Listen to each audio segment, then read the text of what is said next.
Only in California would we allow 28 million acre-feet of fresh water go to the ocean and then propose expensive desalination plants to take the water back out and remove the salts. SGMA is a new law in California enacted in 2014 that for the first time in California's history governs the use of groundwater to ensure that the water supply is sustainable for future generations. It's a new thing for the state. Ironically, California is the last state in the West to have a law like this, and it really was enacted to ensure that the water supply would be here for future generations of farmers and communities and the environment. Before flood control in the state of California, before dams and canals and reservoirs, that water came out of the mountains and it flooded this valley and it built our underground water aquifer. And it was replenished year after year after year. And that's the reason why our groundwater levels have dropped, is because we don't have the surface water deliveries that we used to depend on that would come every year. And until we get the water for surface deliveries, it's not going to stop. And in my opinion, the answer is not retiring farm ground. You know, we go back to 1991 with the Central Valley Project Improvement Act, and they grabbed 800,000 feet of water out of the west side in one fell swoop. And you say, okay, that happened. Now we're here 30 years later, and what has been the result? And the answer is the species continue to decline, whether it's salmon or delta smelt or steelhead. And obviously, something else needs to be done.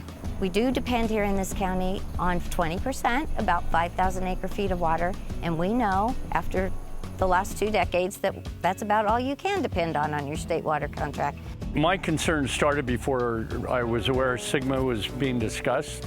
And if you take a long view of agriculture, you have no choice but to protect your groundwater. We've been diverting water from other users for over 20 years, and the Delta is not in a lot better shape. I think we have to do a better job of how we define success. When you talk about SGMA, there has to be a balance. If you take a glass of water and put a handful of dirt in it and let that settle, of course the better water is going to be on top. Right now we're drinking the water from the bottom because we've stopped putting water back on the top. We have an incredible groundwater storage reservoir under our feet that we've pumped dry. And that supply can be replenished there a lot cheaper than building surface storage. Surface storage reservoirs are costing upwards of 10 times the cost per acre foot of water that we can store in the ground. There's a graph that I just saw last week that shows the last 12 months of water that's come out of the Sacramento, American, and San Joaquin rivers into the Delta, and about 84% of it was flushed out under the Golden Gate Bridge.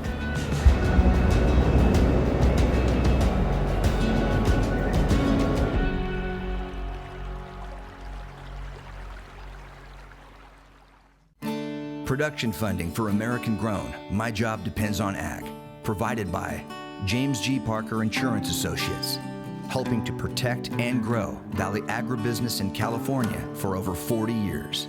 By the Gar and Esther Titillion Charitable Foundation, a legacy of giving to support the people that make agriculture grow. Farms feed families, public television feeds minds.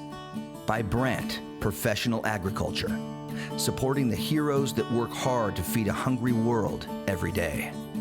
By Unwired Broadband, today's internet for rural Central California, keeping Valley agriculture connected since 2003. By Harris Farms, a tradition of working forward to protect the future of water, ranches, and farms in California and beyond. And by Valley Air Conditioning and Repair, family-owned for a half-century, dedicated to supporting Valley agriculture and the families that grow our nation's food.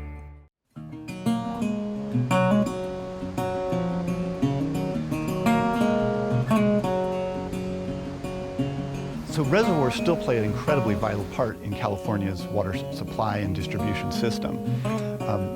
Short of building new ones, the existing ones provide essential services to us all. They capture water during snowmelt and rainfall. They keep that water behind the reservoir for dry periods. They also are used for flood management, so that when large rain events occur or large heat spell brings in melting snow, we're not wiping out our communities and farms downstream. We were doing right from the start, and we never stood a chance. Honey, you tear me apart, and I bury deep below this avalanche. The solution to every water challenge that we have in California is build more surface water storage. We need above ground storage. When Mother Nature shows up and brings us water, we don't have any place to put it except in the ocean. This year alone, we have lost 28 million acre feet of fresh water because there was no other place to store this water. 28 million acre feet, that is a year's worth of water for 280 million people. The trick is to rethink the use of the reservoirs as part of the overall storage system so that they can meter out that water, not necessarily just for irrigation and community needs, but to actually meter it out to put it back in the ground. Right now, most reservoirs are kept as full as they can be kept into the summer. And also at the end of the summer on a wet year, water is held in them to the last minute before a storm and then released. We could reoperate our reservoirs in ways that release that water more slowly so that it could be picked up in the fall, such as the fields behind me here, where recharge could occur when it's not a flood control risk time of year. The Central Valley Project, in part, was built to bring water to the arid regions on the west side of the valley. And it was amazing that, you know, this is one of these public investments that have paid incredible returns. Once the water came, the higher quality, you could grow a greater selection of crops, higher value crops. And it's that surface water that has allowed us to move away from grains and cotton and melon to pistachios, wine grapes, almonds, all kinds of things out here. And so from a public investment standpoint, probably one of the best ever. You know, one of the things about environmental uses of water is it just flow? Is just increasing flow is going to improve the environment? There is a developing belief that it isn't, that what needs to be improved is their environment and the way that these ecosystems are operated. Most of the delta is an artificial now facility. It's all channeled between levees. It's not the same environment it was 150 years ago. There isn't the habitat that there used to be, because in you know, the 1800s there would be floodplains and so forth. And also we have all these invasive species in there that impact the native species. We have to acknowledge that we have to overcome that somehow, or our native species are not very competitive with some of these invasive species. And we keep throwing water at them, and our native species, like the smelt, can't compete with things like striped bass. Again, my family didn't farm on the west side until the early 1960s, and the Central Valley Project had been kicked off, but we didn't receive our first water deliveries until 1967. When the project was first developed, a 40-year contract was executed with Westlands and the Bureau that gave us 1.1 million acre feet of water a year at a cost of $7.50 an acre foot and a 50-cent per acre foot fee to fund drainage that everyone knew was necessary but never came about. And so we've gone from $7.50 an acre foot to today we're paying over $200 an acre foot for allocation. But worse than that is the allocation now has been reduced, where I've only received 100% of my contract twice in the last 23 years. And our average allocation through the last 15 years has been about 34% of contract.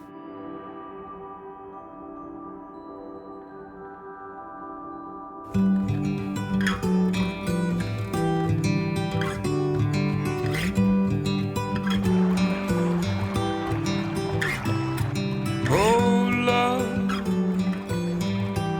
I'm excited for you now. The environmental interests and influence in the state grew, and so a lot of this water that was actually running through the San Joaquin Sacramento Delta, which is the state's largest estuary, had a number of environmental issues. And so in '91, there was legislation passed to divert some of these waters towards environmental restoration and mitigation and what have you. And that really dramatically impacted federal contractors along the west side of the valley. So we lost a lot of our surface water. In losing the surface water, the region went back to pumping more and more groundwater. So California has two critical pieces of water infrastructure, and they are the pumping plants at the State Water Project and at the Central Valley Project. Without these, the lower part of California absolutely wouldn't exist. So it is imperative that these pumps operate. What happened in 2008 and 2009 is we had these smelt and salmon biological opinions, and they had guidelines that regulate pumping that were designed to produce a rebound of endangered fish. The problem with the regulations for pumping is that they make it where there is a certain date on the calendar where pumping is reduced, regardless of whether or not there are any fish in the area. A regulation like SGMA is never going to affect everybody equally. There's going to be disparate impact on some farmers and some communities.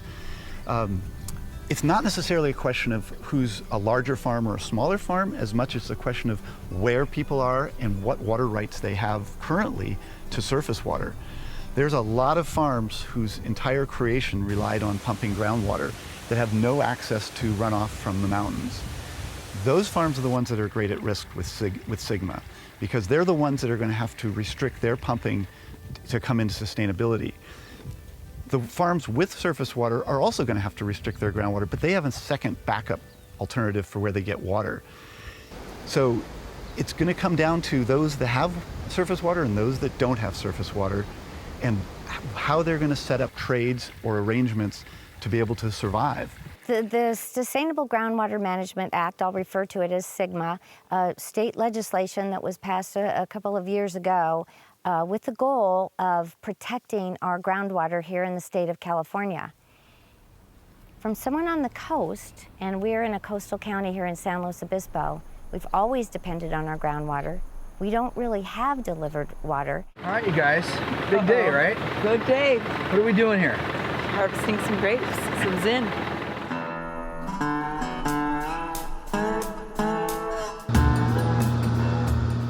We have our drought cycles just like everybody else, but we haven't outgrown the ability to ensure a safe water supply to our incorporated cities. Otherwise, the agricultural industry kind of evolves around the water availability. So if you were going to put in an irrigated crop, you would find a part of this county where the water was plentiful and available. If you were dry farming, or if you owned property that the water wasn't available, you dry farmed, and it was as simple as that. Kind of took care of itself. In the last couple of decades, we've seen more pressure on our groundwater in places that were never irrigated before. And as a matter of fact, the irrigated, especially with the grapes and the wine industry moving in, we have tens of thousands of irrigated acres that we didn't have here in this county 30 years ago. The surface water will vary. I mean, that's certain. So we need a cushion for low years. That's the groundwater. Now, for some people, they don't have surface water, so they only have groundwater. But in every case, whichever version you're in, you need an ample and reliable groundwater supply. You know, the west side is criticized often for being, wasteful and growing these water-thirsty crops. But the change in agronomic activity out here has been breathtaking. On 9,500 acres that I farm and manage for others, every acre is now drip irrigated. And I often tell some of my urban friends, just to put that in perspective, if you took a 747 and took off from San Francisco Airport with a big spool of drip tape on the tail, you could fly to New York, fly around the Empire State Building, fly back to San Francisco, fly around the Transamerica Building, then go to Washington, D.C., fly around the Washington Monument, and then fly back to San Francisco and land. And over those 4 passages over the continental United States, you would still have tape left on that spool of drip tape that I laid out and installed on my farm in 1 year. The recharge issue is something that's not going to go away until our irrigation districts get the right amount of surface delivery water for our customer base here in Central California in our ag region. We've had, and during our drought years, we've had some water districts that their water year was 2 weeks long. We've had other water districts where their water year is 90 days long. And when you have a crop that takes 9 months to grow, you're going to have to supplement it with some other water someplace. And our alternative has been below us. So until we get a system in place where we can capture more water or give our growers water in a timely manner.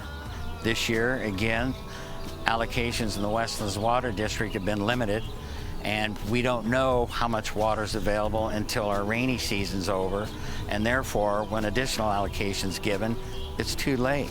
One thing that's kind of puzzling if you're out here and you're dependent on water, and water's our limiting resource, is we have systems in place that could bring good, clean, higher quality water to the region that we're really not using as much.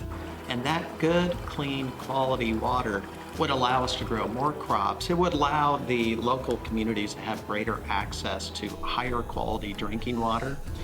And by virtue of limiting this, we're now using, the less surface water, the more somebody has to pump.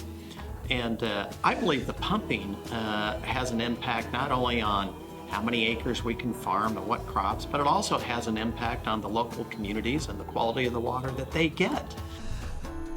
The answer is to save the water, to give the water to the farmers so that you can eat.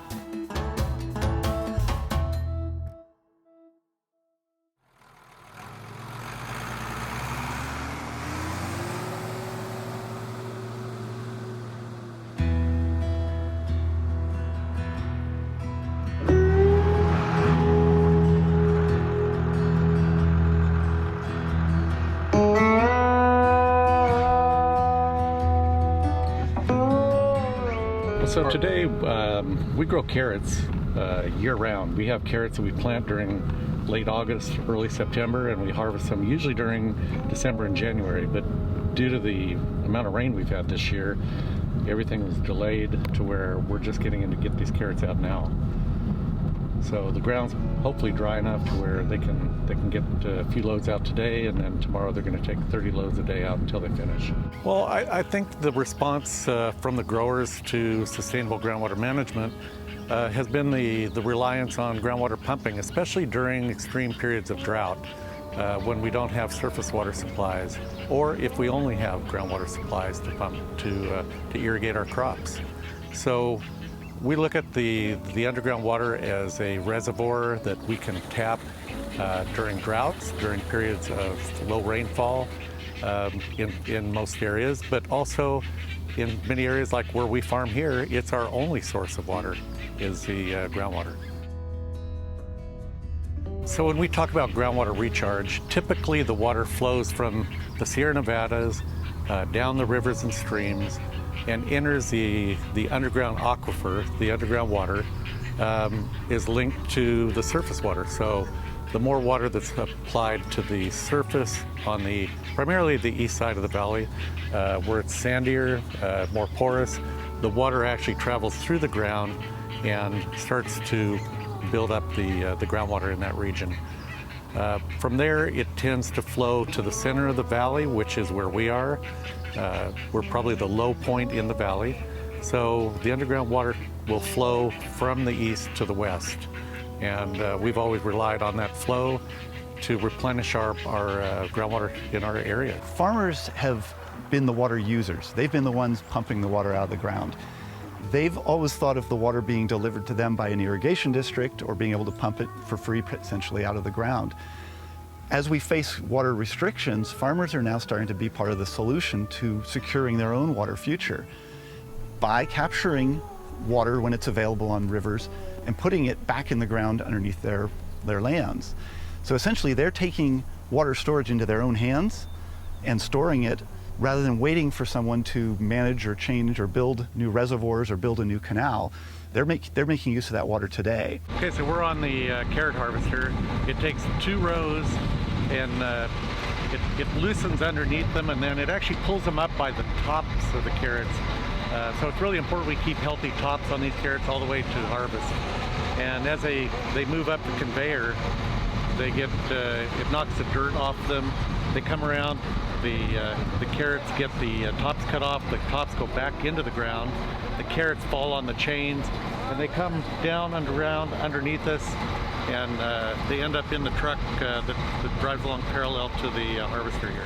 If you're going to do groundwater recharge, you want to have it in sandier soil, more porous soil, just like when you're at the beach. When the water breaks onto the sand, it disappears quite rapidly. When we put water on our sandy ground, it starts moving down toward the underground water supply and starts to rebuild it. And that's why groundwater recharge is so important.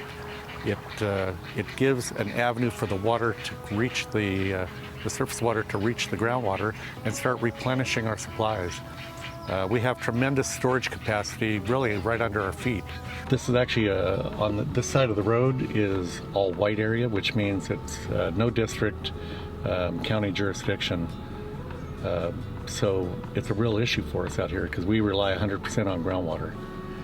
So what we've done during flood years is we've put a canal in along here, a small canal years ago, back in the mid-90s, and we were taking flood water when it was available, and we started in 2011 flooding wine grapes.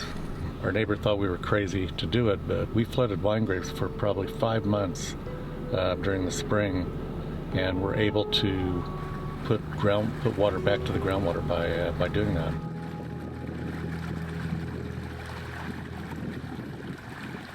Farmers used to flood irrigate their crops in places where it made sense, and what was so amazing about that is they used the surface water to grow food and recharge aquifers at the same time. SGMA has been debated a lot. There's a lot of folks saying that it's going to restrict farming, it's going to ruin the Central Valley's economy. The fact of the matter is we were doing that to ourselves already by overdrafting the groundwater. So we know that our surface water supply is connected to our groundwater. And then when we do have less surface water, we're going to have more reliance on the groundwater that we have below our feet. We know that there are areas where we could put additional storage, where we could park water, to where we would take the pressure off the groundwater pumping. It's a coordinated effort between the surface water availability and the groundwater. You either restore the surface supply that's adequate, or you farm less land. And unfortunately, the trend today in the political world is, well, that's simple. You just tell those big, rich, corporate farmers, quit farming their land. Here it is, 25 years that they've been doing this. The Delta isn't any better today than it was then. Not one bit. In fact, it's worse. So is it our fault? I think there's a lot of other things going on in the Delta that's being kind of somewhat covered up. But I know there's something else that's hurting that Delta, and it isn't us taking out the water. It's important that our legislators learn to appreciate it, and I think the way that they can appreciate it is to come out and visit us. I had 3 congressmen right here about a month ago, okay? They came out to talk about water. They were from Washington, obviously, so it was a water issue. But California could also stand to learn a little bit more about farming and how responsible we are. And to see that we're not abusing the land, we're not poisoning the environment, we're not mistreating our workers, we're actually pretty good employers. And I think California farmers are among the best in the U.S., not just at growing crops, but of treating our people and treating the environment. I've changed my mind. I'm not going back. I just don't fit right. And when I do, I feel something wrong.